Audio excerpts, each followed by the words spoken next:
Road Gang Radio. We've talked about making a living. Now let's get a life. It's Jimmy Mack and Lindsay Lawler with the best stories, the ultimate road trip, the concert of a lifetime, and a home when you're not at home.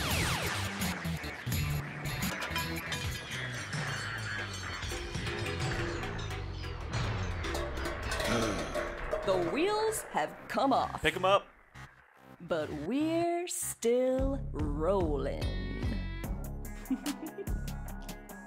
Lindsay loves that laugh, but she's not here to hear it. She'll be joining us at the bottom of the half hour. She's over at the NASTIC conference event, hanging out with Dave Nemo and recording a podcast as we speak. We'll actually be playing that podcast, by the way, on our platform on Monday, immediately after Nemo Nation. Phone Master Dre and I will go through the particulars, get it all cleaned up, and we'll make sure that you guys get a little extra something as we continue to expand our programming over here at Road Gang Radio. First half of the show is about making a living. Second half is about making a life. It's been a giant mixture of both today. Such a good segment. Such a good segment from Jane Jazrawi. By the way, a great segment from Terry Taylor. If you missed that, along with all the spooky things going over at 1313 Mockingbird Toys, don't forget he does a wonderful job explaining the importance of truck drivers, both at haunted happenings and at concerts as well. And you'll be able to listen to that and watch that on YouTube later at some point. Yeah, we would be thrilled if you guys haven't subscribed already to kind of jump in over there. Also, don't forget to follow us on Facebook.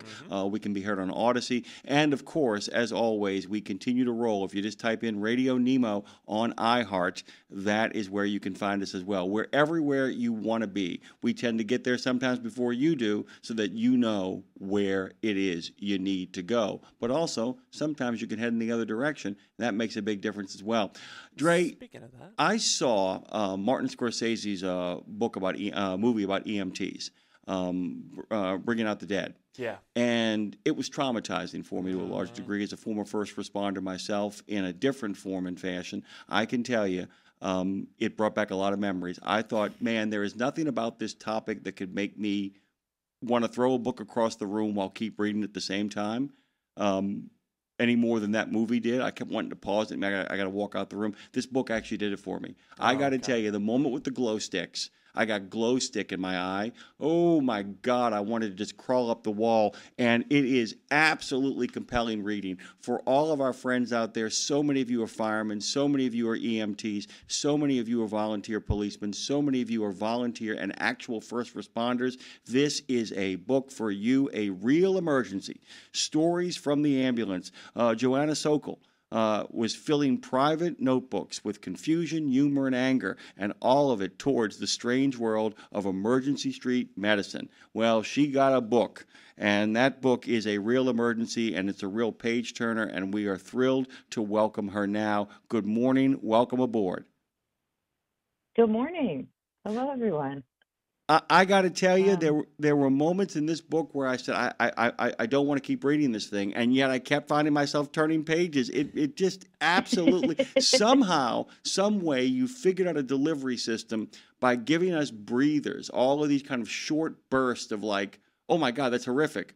Oh, okay. That's over. Oh my God, that's horrific. Okay, that's over. And I keep thinking about this. When are you going to give up all this stuff and get back to a medicine career? I'm quoting. I'm Yeah. Good morning and welcome aboard. Yeah, my grandfather used to ask me when I was going to give it all up and go to medical school, and I was like, I don't know, man. I kind of like it. the thrill. I wanted to pace the book kind of like The Job is paced, actually. So when you were describing it, something horrific that you like almost can't even stand happens, and you think you're going to throw in the towel, and then all of a sudden it lightens up for a little bit, and then it stops, and then it goes, and you never really know what's coming next. That's how The Job feels day to day, you know? And so when I wrote the book, I really wanted to do what I could to try to capture that feeling of like, you don't quite know what's coming next, and then you get sucked in, and then it's horrible, and then it's fun, and then you're with your best friends, and then it's horrible again, you know, because I didn't realize that you had been a first responder. That's so cool. Yeah. But you might, maybe that's something you can relate to, you know, that feeling of how the job is. Oh my God. I mean, and I'll tell you something else too. I'll give you a really brief one. There were times when it's like we would return custody to somebody who had earned it, and it'd be like, this is the greatest day known to man. And then there'd be a custody evaluation where you go over there and you'd be like, oh my God, I never want to talk to humanity ever again. What is wrong with these people? What is happening here? Yeah, absolutely. Why am I in the middle of this? And it's kind of perfect that you join us on a week to the day before Halloween, because there are two things I want to point out to our listeners that you actually are able to cover here. One of which is that holidays are wonderful things, except for first responders, except when they are. That's the absolute truth. The other thing that is so important that so many of our listeners, I mean, we have a guy who is former police, former fireman, one of our regular contributors who works for one of the big trucking companies, is a fire captain. And as you know, so many of the people who work over at fire departments often have that extra skill in their bag as well, too. Many of them are EMTs. The thing that I was starting to track throughout the book that you do a beautiful job of doing is people will come into the job like, I'm going to make a difference. I'm going to save people's lives. I have a good attitude. This won't get to me. And to slowly watch them get worn down, but then to watch people after getting worn down turn themselves around and really kind of get in the game. Be like, okay, I've been through that cauldron. Now I'm ready to do this. Can you talk a little bit about the wear and tear, and then we'll get to the holidays as well, as a siren goes off in our background. So go ahead. Right? That was good timing. Yeah. Good sound effect. Thank you. No, I love that question. And the way that you phrased it really makes me, I mean, I didn't not believe you, but that's a question that I think somebody who has worked in this job would ask. Because people come in thinking it's going to be one thing, thinking they're going to be just running around saving lives and having people thank them all the time. And then they go in and they see what the job really is. They see the grit and the pain and how a lot of the time we don't actually get to help and we're getting calls for social situations, things. And there's kind of this turning point where, as you mentioned, some people see what the job really is, and after 6 months or a year or 2 years, they just get out. They're like, this is not what I thought. I don't like this. I can't hang. And they take off.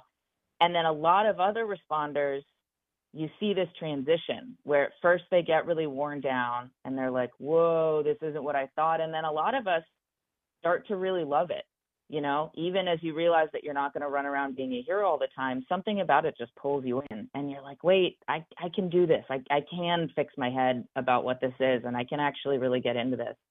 And the wear and tear, that really is, for me, the way that I describe it when I talk about it. People ask how the job affects you. And some folks, and I interview a couple of responders in the book who talk about this. Some folks have one big call that really messes them up. You know, there's one situation, something really awful happens, and they get screwed up about it. But a lot of us, it's just wear and tear. It's just cumulative over time, one thing. And it's all these small tragedies and all these situations where we thought we could help and then we couldn't, or where someone was really mean to us, or watching people be mean to each other. And it just kind of builds over time. And another thing that I talk about a lot is just the physical damage.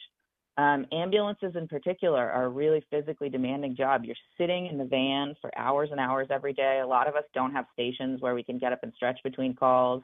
You're picking people up and carrying them in really awkward positions. You know, you got to get someone who's really big and heavy out from like behind a bathroom and then down 3 flights of stairs.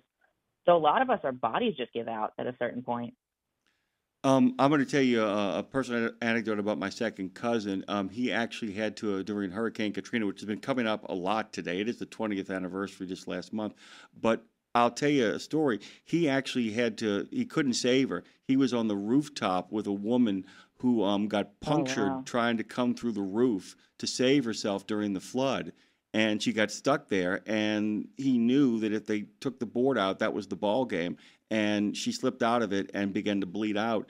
And the last thing she told him was, she said, it's just good to know that I'm here as I leave the world in the hands of somebody who's doing the work of the Good Samaritan. And it wrecked him. It wrecked him. And it took a lot to recover from that. And people don't realize that there are moments of grace that often wear heavy on you. And the question I wanted to ask you too, this is what really wears on a lot of people, is you are responders. You are responding to crisis. And yet the number of people, and it happens in this book from not from time to time, on a regular basis, the number of times that people then look at you and are asking you to help them with long-term solutions. That you often walk into a disaster that has unfolded over many years. Now you're there to kind of stop them from slipping these mortal coils, and you end up having to have a conversation with family members or neighbors like, what are we going to do about this guy?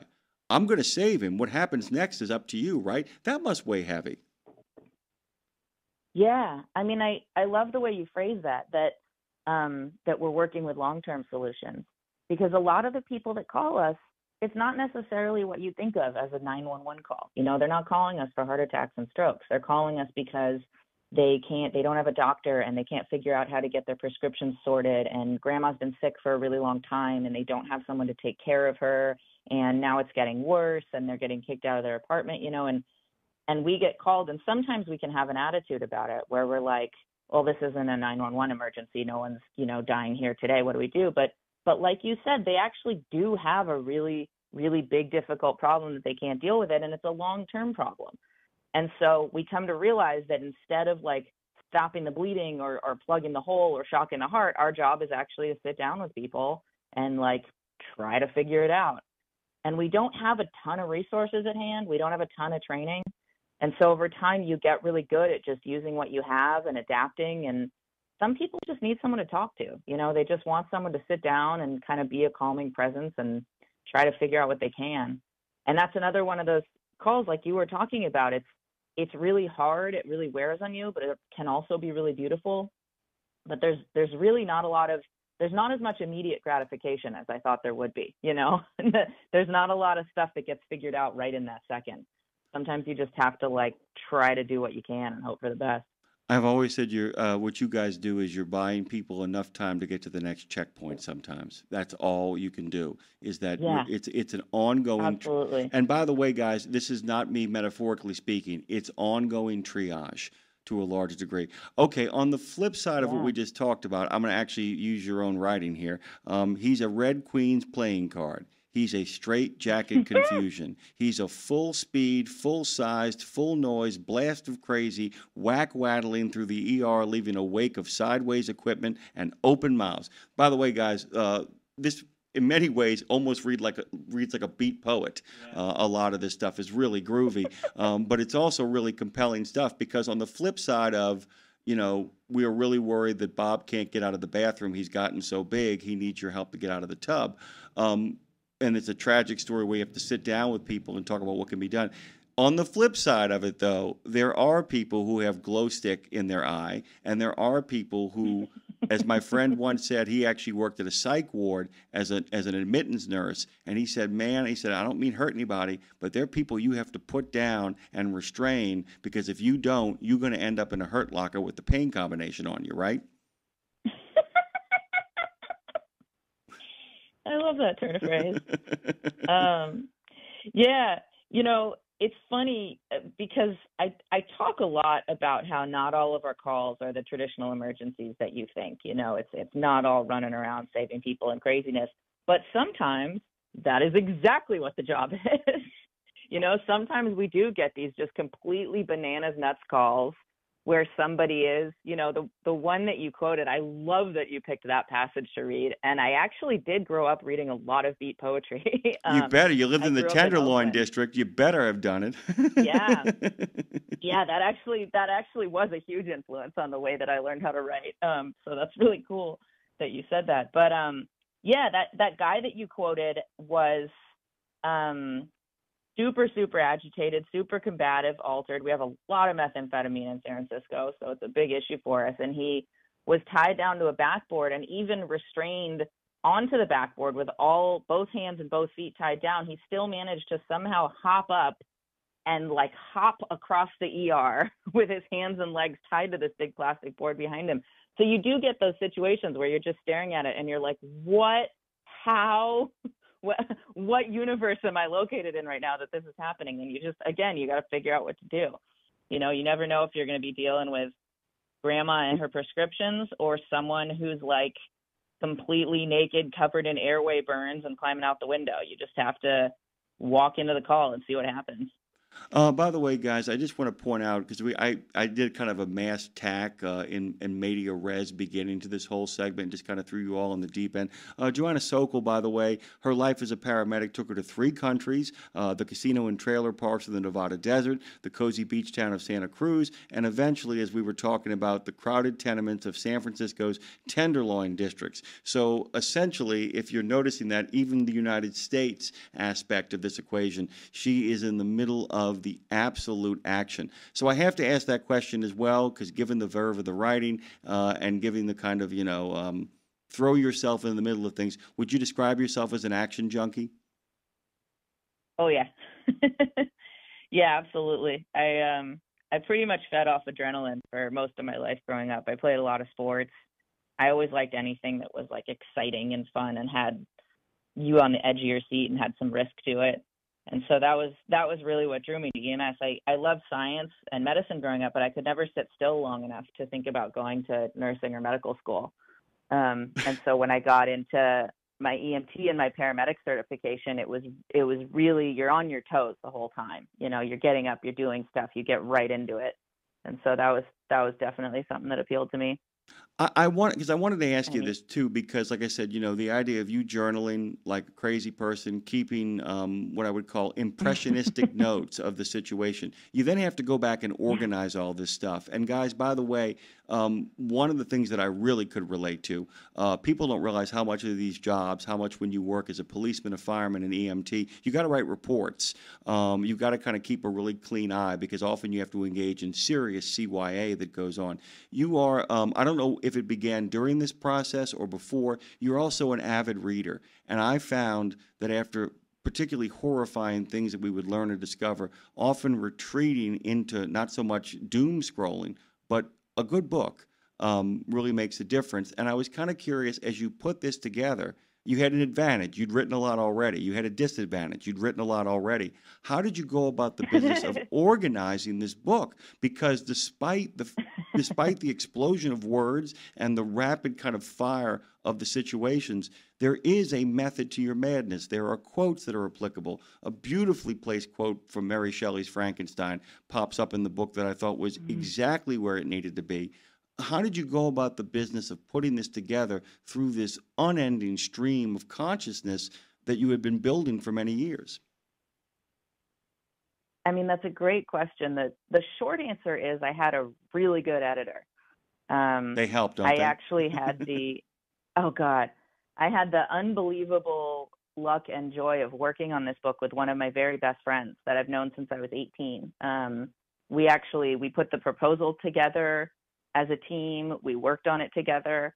And I would have put her name on the cover if she let me. We had an argument about it, and she was like, "I'm the editor, you're the writer." You never win that argument. You never win that argument, by the way. Right? Just to let you know. Never do. Never do.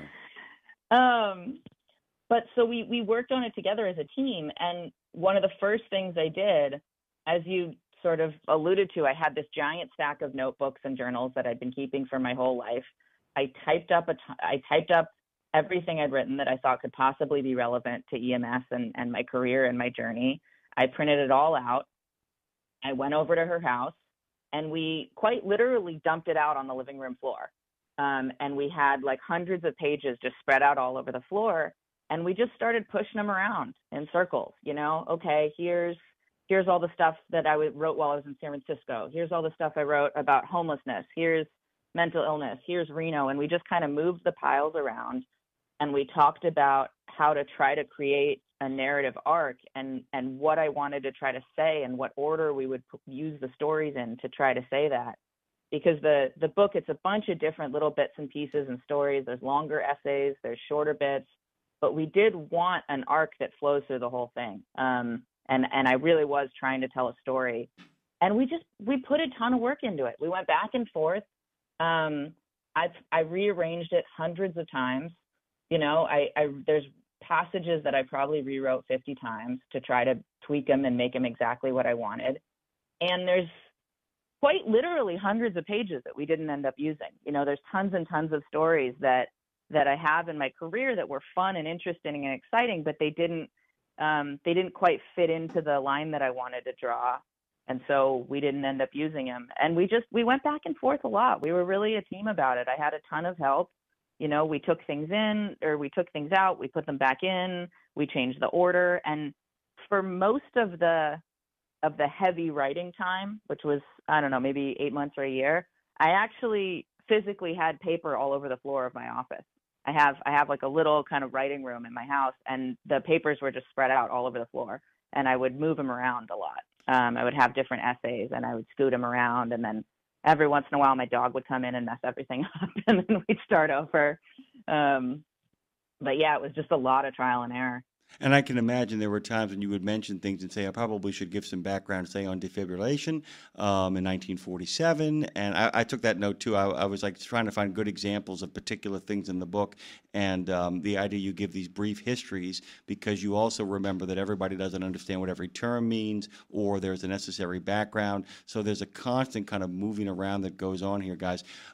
Guys, I think that this book joins a very, very small coterie of books about first responders, about the medical profession, that manages to mix both dark humor and some very serious topics.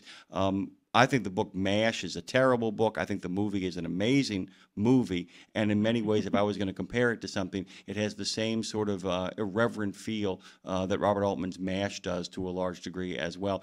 Joanna, we have on the phone, our good friend Chris is calling. We allow the over-the-road drivers, when they get a chance to call us, many of them are first responders. Some of them are storm chasers. Some of them know what it's like to be in the middle of the mix. So we're going to bring Chris. We're going to bring Chris in for a second here. I'll give you a shot at the question, Chris. What's going on? Hey, good morning. How's everybody today? Fantastic. Good morning. This is right up my alley, as Jimmy well knows. I'll give you a brief history. I started out my career being a Boy Scout, a police explorer, a fire explorer, firefighter, part-time, 2 different departments, part-time police officer, first responder. Storm spotter specifically is where I found my niche. And my cool. my first question is, do you have anything about storm chasers in your book? No, but now I want to. Absolutely, because we don't have a whole heck of a lot of storm chasers in California, but go on. I want to hear about it. You'd have to go to Oklahoma and the Midwest and so forth to get a hold of some good storm chasers, which, we play a vital part in the spring to make sure that people are aware that there is a significant risk of, the National Weather Service does their thing, but without eyes on the ground, you don't know what's really going on because the radar can only see down so far into the clouds. Yeah, that makes a ton of sense. So, yeah, it can be hair-raising. I've seen my share of tornadoes, and one of the worst ones was an F3 tornado, and I was about a mile south of the Twin Cities that I was in. It actually started as twin funnels. It went back up, dropped into an F3, and if it hadn't been for me being where I was and getting on the radio and reporting it, lives could have been lost. Yeah, it makes a big difference. It makes a big difference. And I wanted to kind of throw this back to Joanna here for a second, too, because, you did live in earthquake country, like we live down here in hurricane country, like Chris is up in the middle of that. What people don't understand about tornadoes, earthquakes, those kind of natural disasters, I've always said with a hurricane, Joanna, it's coming so that you can actually be mustered and ready to go. With earthquakes and tornadoes, it's like, how do you go about responding to that? I mean, the idea that it's like, oh, here it comes. I mean, I kept thinking about the San Francisco earthquake and the first responders in that situation where everything was fine, and then suddenly you've got fires and injuries everywhere in the city instantaneously. It's like an act of madness for a first responder, right? Well, as I said, I was like, we don't have a lot of storms in California. It's true we don't really get hurricanes, although we did have our first tornado in Santa Cruz County this winter. That was exciting. But we do have massive fires. We always have the threat of earthquake. In Nevada, we did get some pretty dramatic weather. I was up in high country where there's a lot of snowstorms. And fires and earthquakes are really their own beast because, as you said, we don't know when they're coming. You don't usually get a warning. You just wake up and smell smoke. And I have a lot of friends who have either responded to major fires or been in them themselves. A lot of us have actually, a lot of the SFFD guys have lost their homes. And yeah, we do fire drills, we do earthquake drills, but there's always just kind of the looming threat that one day you might go to work and it might be the big one. And there's not a lot that you can do day to day besides just try to do drills and be ready and like wait and see if it's going to be today. This is the real connection which is point. kind of always the case in EMS. Yeah, this is it's the a big real part of the job. This is the real connection point between trucking. Why I think so many truckers like Chris have worked, and in so many different forms of first responding, is that if you don't do your pre-trip, if you don't act like every day, there's a certain regularity. Check the bag, check the truck, check the car, check everything you need to check every day, because you never know if the one day you don't bring that one thing to work is the one day you absolutely need it, because you never know what's coming, right? Oh, guaranteed that's the day you're going to need that tool. One time you're like, I don't need to check that bag. I already checked it. Nope. You're getting that call today. Nope, you're getting that call today, and you won't be able to bring somebody back. The universe will get you. It's coming for you. Did we drop Chris, or is Chris still here? No, I'm still here, buddy. Okay, brother. I got to let you go because we're going to end the segment here. But, dude, really great expansion of the conversation. Appreciate you, man. Be safe out there today. All right. Everybody have fun. Be safe. Catch you later. Thank you, Chris. Okay, so what? I love hearing about that. It's like, I'm telling you, man, it's the grooviest place in the world. So cool. All we have to do is, like, I can bring up a NASCAR thing, and somebody will call, like, yeah, when I was in Richard Petty's team. And it's like, okay, fantastic. Let's go from there. I love it. So we're going to get you back on the show at some point. We'd love to have you back. What are your plans? What do you got moving forward in regards to promoting the book? I'd love to come back on the show. This is fun. I want to hear from more storm chasers. I'm doing as much as I can. I'm doing, radio and some podcasts, and I would like to do more traveling to go to bookstores and do it in person. It's really fun. It's a little bit tricky to set up. So right now I've got a couple of talks coming up in the Bay Area where I am, and I'm hoping to get out and do more traveling. I would love to come back on the show. My main bread and butter right now is I'm actually teaching EMTs and paramedics at a couple community colleges here in California. Well, so I'm teaching. I'm trying to talk about the book to whoever will listen. And the big thing is trying to advocate for EMTs and paramedics and 911 and ambulances, just try to get out there and tell the world a little bit about it. You've made a lot of friends today and a lot of people who know what you speak, and they'll get the word out there, as will we. You are welcome back anytime, Joanna Sokol. Thank you so much. Happiest of Halloween week.